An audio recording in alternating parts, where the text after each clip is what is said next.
मनरेगा कार्य में गुरुतर अभियोग पोखरी और रास्ता कम अनियमितता नहीं बीडीओ कोरकुंडा को दाबीपत्र। कोरकुंडा ब्लॉक अंतर्गत पुराणा चिमटापाली ग्राम पंचायतर एमबी 119 ग्राम में मनरेगा योजना अधीन 2023-24 मसीह निर्मित पोखरी कार्य नहीं गुरुतर अभियोग उठी। सोशल ऑडिट समय यह अनियमितता सामना को आसवा जमापड़ी। अभियोग अनुजाई पोखरी खोला काम संपूर्ण भाव हो सत्वे टंका खर्च होता दाबी होती। घटना संपर्क में हिताधिकारी श्रीमती उर्वशी राय, श्री साहेब राय और श्रीमती कनिका राय आज कोरकुंडा ब्लॉक ऑफिस पहुंची अभियोग दाखल कर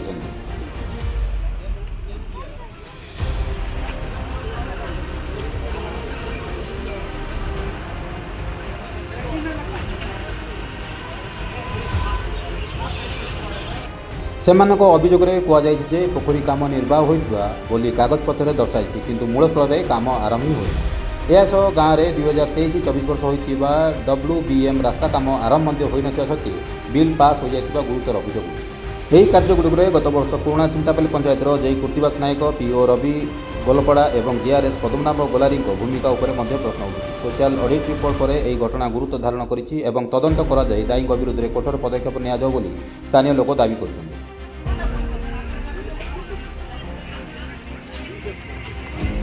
मालकानगिरी रामकृष्ण चौधरी रिपोर्ट।